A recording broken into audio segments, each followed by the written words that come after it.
In today's video, I'm going to teach you how to set up store pages and add collections to individual pages in Wix. This process is essential for creating a well-organized and customer-friendly online store that enhances the shopping experience and helps boost your business.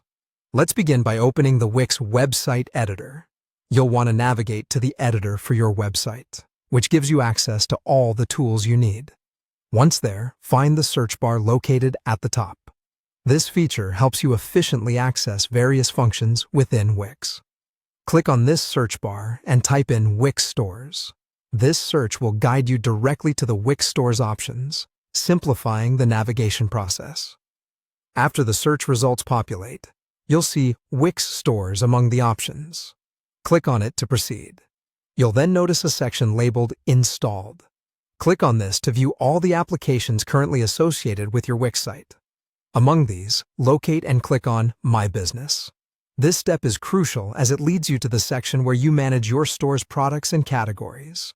In the My Business section, you will find an option labeled Manage Products.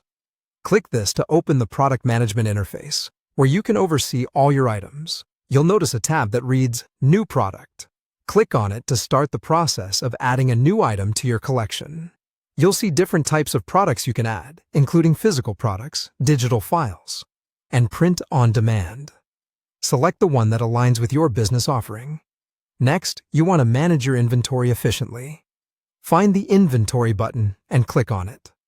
An organized inventory ensures that your store functions smoothly without hiccups in product availability or delivery. Once your inventory is set, direct your attention to the Categories tab. Click it to begin organizing your products into different collections, aiding customers in their search for specific items. Within this section, you'll see New Category as an option. Click on it to start creating a collection. Here, you can input all the relevant category information, such as names and descriptions. It's also important to make each category active on your site, which allows customers to see and interact with these collections. Finally, after entering all the necessary details and ensuring everything is accurate, head to the Save button and click it. This action will confirm all your changes, making your store's organization well set and accessible. And that's it. You've successfully set up store pages and added collections to individual pages in Wix. It's a straightforward process, but one that makes a big impact on your store's functionality and user experience. Keep practicing and adjusting your categories as your store grows and diversifies.